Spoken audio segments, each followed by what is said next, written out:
Folks, I'm here with best-selling author Tim Waggoner, who has published close to 50 novels and 7 collections of short stories. He writes original dark fantasy and horror, as well as media tie-ins, and his articles on writing have appeared in numerous publications.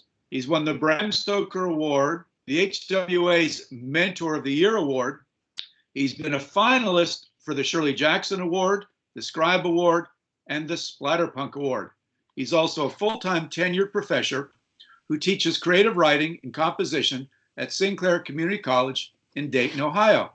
I'm interviewing Tim, the main reason because he's a finalist this year for another Stoker Award in the category of Superior Achievement in Short Fiction for his book, A Touch of Madness, the Pulp horror book of Phobias, published by LVP Publications. So congratulations on that achievement, Tim.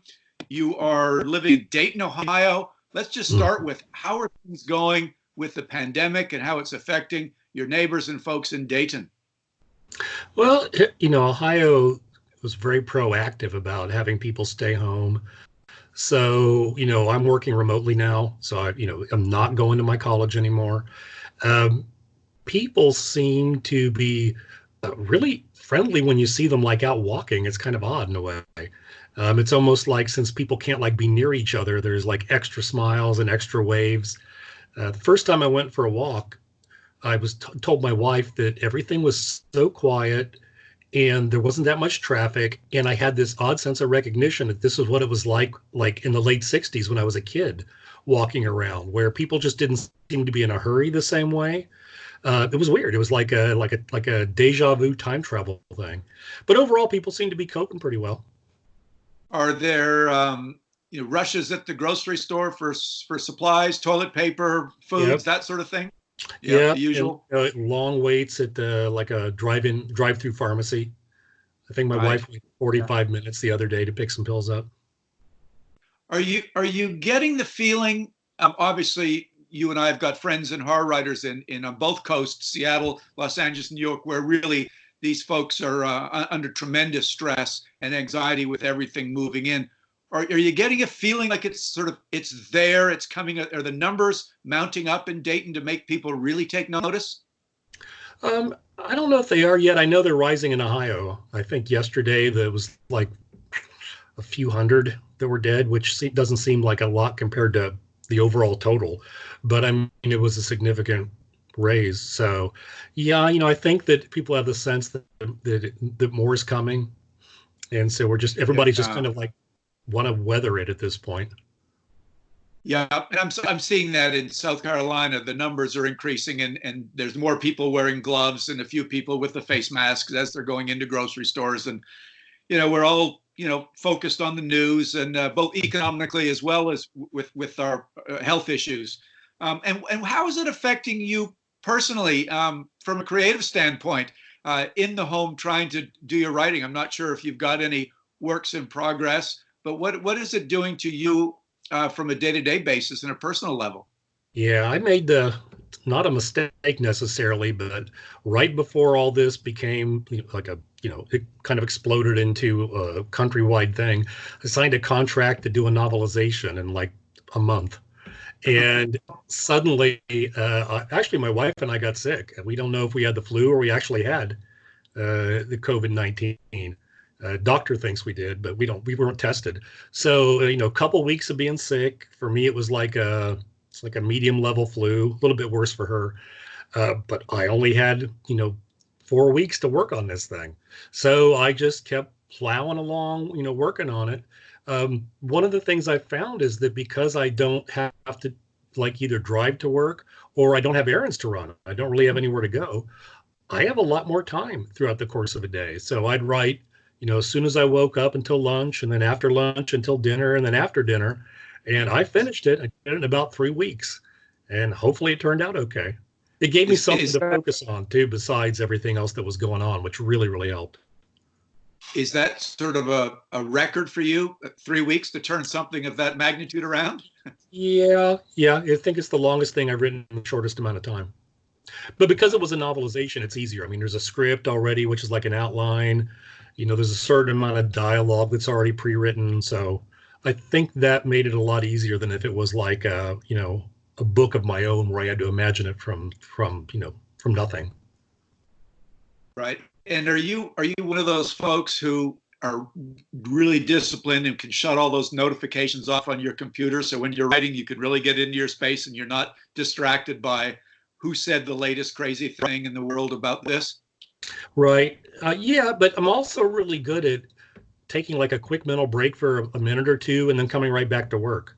It seems to help, actually, in some ways. I've never been diagnosed with like ADHD, but sometimes I wonder because I seem to need like a reset every so often. And so actually those kind of things, scrolling Twitter real quick or checking my email or answering email, they don't take me away for very long. They just seem to give me enough of a break. The biggest change is I usually write by hand out at Starbucks and then I type it up later. So this thing, I was just like sitting here in my office, just typing away. It's actually the first complete book that I wrote just sitting here where I'm sitting right now, that I didn't actually write at some Starbucks somewhere and then come home and, transcribe the text. So that was a big change. Are you getting your fix of Starbucks coffee at home, though? Is there enough fuel to keep it going? Yeah, there's enough fuel. My wife made sure to buy great big giant amounts of it. So I'm set. I even had my Death Wish cups, little Keurig cups for emergency in case I needed it, but I didn't need them this time. So, Well, let's talk about A Touch of Madness. okay. Obviously, we're all not going to be convening in Scarborough in the UK for Stoker Yeah. Con, which is sad for lots of reasons. Also, you guys, the final ballot folks, don't get to shine as you normally would, and which is one of the main reasons that John Paulsano and I are doing these, is to give folks like you an opportunity to tell your story and others to listen to it. So here's your opportunity. Tell us a little bit about the backstory of Touch of Madness, the Pulp horror book of Phobias, where it came from, how the writing process, and where we can get it. So let's give us some of that good info. Sure. Let me show you the book because I got it right here with me. So the Pulp horror book of Phobias was edited by MJ Sidney, and when it came time for like a call for the submissions, she was nice enough to ask me if I wanted to submit, and she sent out, or I guess it was on their website, they had a big list of phobias because every short story needed to center around a particular phobia. And so I went through the list and I was trying to find one that it wasn't a normal one, just not one I'd ever heard of before. And there was one called, it was just a fear of insanity. And they actually made these little cards to go with like the illustrations in the book. So it's, nice. Agatophobia. So fear of insanity. Oh, and this is by Luke Spooner. I don't know if you can see his name back here, but Luke Spooner did the art. Really cool. Yeah. So, okay. So I thought, well, that's good because, fear of insanity, you can take that storyline in all kinds of ways. So when I was searching around for like just some kind of story or image to go with it, not long before I wrote the story, I was one of the instructors at a summer writers workshop here in Dayton, the Antioch Writers Workshop, and it took place on the campus of the University of Dayton, which I'd never really been around before. I didn't go to UD, never visited it much. And so during one of the breaks, I was wandering around and I kind of stumbled on this little hidden grotto that had like a little fountain and everything. And right in front of it, because UD's a private school from a Catholic tradition, they had a statue of the Virgin Mary. And I looked at it because this statue looked like it had a great big lizard's tail coming out from behind it and kind of going like, over her foot, like it was her tail. And I looked at this thing and I looked at this thing. And because the foliage that was around it, I couldn't see that at first that the statue was stepping on like a serpent. So obviously, she's stepping on the devil or evil, triumph over evil. But I couldn't get that image out of my mind of the Virgin Mary with a lizard's tail. And so I thought, okay, I've got to use this image. And then since I had, I've saw it on the campus, I decided to go ahead and use the campus. I had had both of my daughters had gone to a science summer camp there earlier several years earlier. So I decided to pull from that.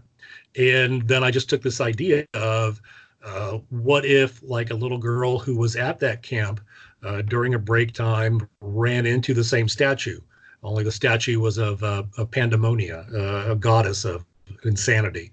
What would happen if she was like became a carrier of madness? Like you become a carrier of disease. And so that was where the story came from, all those little bits that kind of like coalesce together around the theme of madness.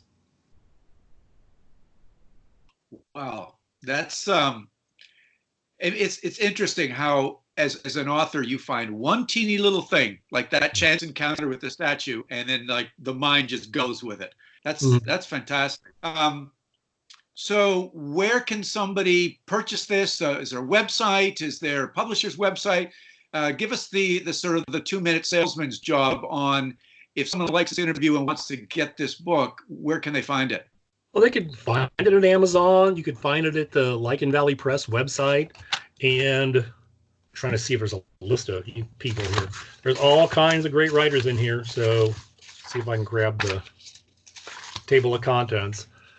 So Philip Athens in here, James Chambers, Chad Lutsky, I think that's how you pronounce his name, John Skip, Hank Schwabel, J.G. Flaherty, Michael Bailey, Richard Chismar, Safira Duran, Gabino Iglesias, Max Booth. There's all kinds of people in this anthology. And it turned out really great. I mean, it's lists things, you get the actual like hardback. I mean, it's a beautiful hardback with the cover like right there, you know, like they don't really make them like this anymore. But they have other versions too. They have ebook version, trade paperback version. But I'm really proud to be in this book. It's a wonderful book. It really is. So I really recommend people picking it up. And it's a lot. What's cool about it is that a lot of theme anthologies, you know, you end up with stories that are kind of similar, like the theme's werewolves, and you know, there's only so many different ways maybe people can take it. But with phobias, there's just like almost an infinite way that you could tell stories for maybe each of the phobias. So it's a really great cornucopia of stories.